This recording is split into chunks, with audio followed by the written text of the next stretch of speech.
আসসালামু আলাইকুম। কেমন আছেন সবাই? আশা করি সবাই ভালো আছেন, সুস্থ আছেন। আজকে সকাল থেকেই ওয়েদারটা কেমন গ্লুমি। এরকম ওয়েদারে ভালো লাগে না। আজকে শরীরটাও ভালো লাগছে না। বিকেল থেকেই ভাবছিলাম ছেলেকে কি নাস্তা বানায় দিব। পরে দেখলাম যে বাসায় ব্রেড আছে। তো ভাবলাম ডিম দিয়ে ব্রেড টোস্ট বানায় দিই। আর আপনাদের সাথে গল্প করি। তাহলে হয়তো ভালো লাগবে। আপনাদের সাথে আজকে একটা গল্প শেয়ার করব।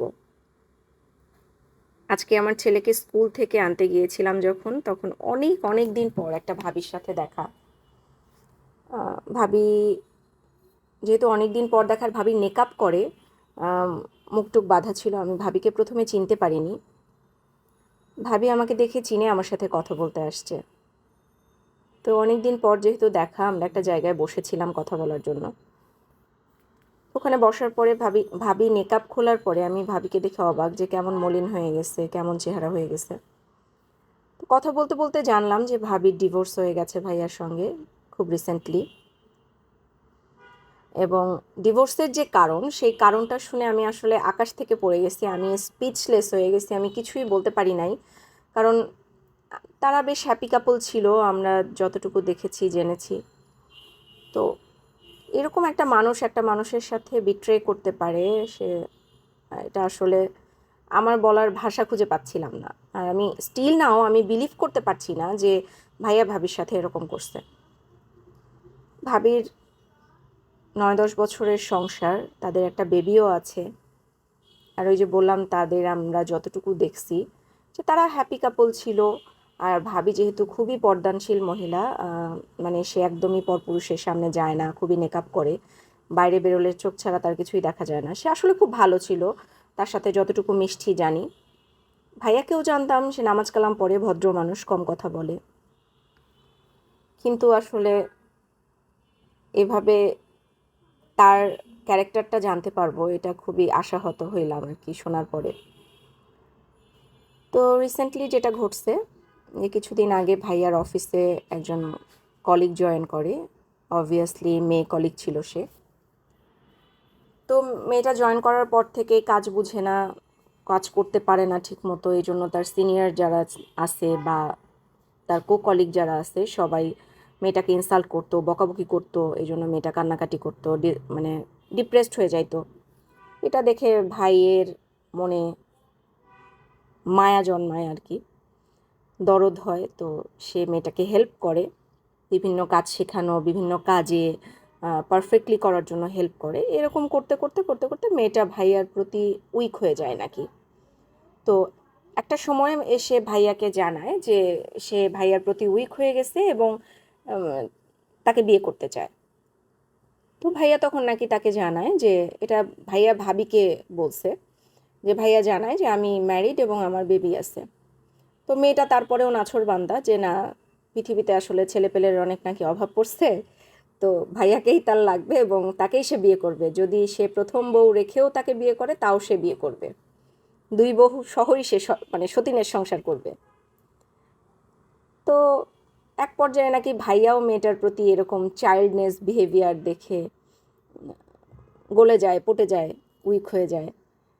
তো সে তখন তার ওয়াইফকে, মানে ভাবিকে বোঝাতে যায় যে সে এরকম এরকম হয়েছে। মানে তার ঘটনাটা তখন ভাবিকে বলে যে ফার্স্ট টু লাস্ট, যে উইক হওয়ার আগ পর্যন্ত, যে এরকম এরকম ঘটনা, সে তার প্রতি উইক হয়ে গেছে, তো তাকে সে বিয়ে করতে চায়। সো সে ইলিগেল কোনো রিলেশনে যেতে চায় না, লিগেলি তাকে বিয়ে করে ঘরে তুলতে চায়, যেহেতু মেয়েটাকে তার পছন্দ। এবং সে এরকমও মানে উদাহরণ দেয় যে ইসলামে তো 4টা বিয়ে করা জায়েজ আছে, সে 2টা বিয়ে করতেই পারে, তার পছন্দ যেহেতু হয়েছে, তো সেখানে সে বিয়ে করতেই পারে।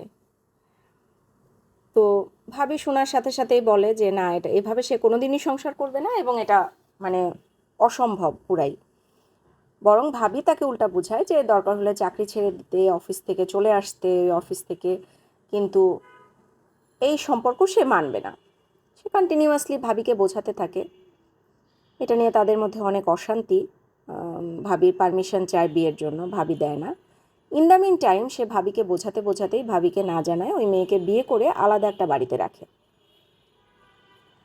তো ভাবি যখন লাস্ট পর্যন্ত একেবারেই বুঝে না কোনো কিছুতেই সে রাজি হয় না, এটা নিয়ে তুমুল অশান্তি হয়ে যায়, তখন সে বলেই দেয় সে অলরেডি ওই মেয়েকে বিয়ে করে ফেলছে এবং আলাদা করে সংসার করতেছে। তো এটা শুনে ভাবির মাথায় আকাশ ভেঙে পড়ে। স্বাভাবিকভাবেই এটাই তো হওয়া উচিত, একটা মেয়ের হয়। তো ভাবি তখন খুবই কান্নাকাটি করে নাকি তার বাবার বাড়ি চলে যায়, এবং এতদিনেও সে তার মানে হাজব্যান্ডের এইসব কৃতকর্মের কথা বাসায় জানায় নাই। যখন সে চলে যায় বাবার বাড়িতে তখন সে সব কিছু জানায়, ডিসক্লোজ করে। তো বাবার বাড়ি থেকে সবাই জানার পরেও এটা অবাক হয়ে যায় যে এটা কীভাবে সে করতে পারে, একটা বাচ্চা যেহেতু আছে। তো যাই হোক, এরকম ভাইয়া তখনও বুঝাতে থাকে যে দুই বউ নিয়েই সে সংসার করবে, ভাবিকে চলে আসতে, কিন্তু ভাবি এভাবে সে সংসার করবে না। ভাবি কেস করে, ভাইয়া জেলেও যায় কয়েকদিনের জন্য। পরে জেল থেকে আসার পরে জানতে পারে ভাবি তার অফিসেও এভাবে কমপ্লেইন করছে, অফিস থেকেও মনে হয় তার চাকরিটা চলে যায়। তো যাই হোক, এগুলো হওয়ার পরে ভাইয়াও রেগে যায়, রেগে যেয়ে তার কথা যে এভাবে সংসার করলে করতে হবে, না হলে ভাবিকেই সে ছেড়ে দিবে। তো এক পর্যায়ে এসে সে বাচ্চাসহ ভাবিকে ডিভোর্স দিয়ে দেয়। খুব রিসেন্টলি এটা ভাবিকে ডিভোর্স দিয়ে দেয় এবং সে এই মেয়ের সাথেই সংসার করতেছে। তো আমি ঘটনাটা শুনে আমি কি বলবো, বলার ভাষা আসলে খুঁজে পাচ্ছিলাম না। এখানে কিছু বলা বা সান্ত্বনা দেওয়ার অপশনও নাই। মানুষ এতটা বিট্রে কিভাবে করতে পারে বাচ্চার সাথে, ওয়াইফের সাথে, এটা আমার মাথায় বোধগম্য হলো না। যাই হোক, গল্পটা এ পর্যন্তই। ভাবিকে খালি এতটুকুই বললাম, বাচ্চা নিয়ে সে ভালো থাকুক, দোয়া রাখি। আর এই যে গল্প করতে করতে আমার ব্রেড টোস্ট বানানো শেষ, এখন ছেলেকে খেতে দিব। ভাবি থেকে পারমিশন নিয়েই আপনাদের সাথে গল্পটা শেয়ার করলাম। আজকের মতো আল্লাহ হাফেজ।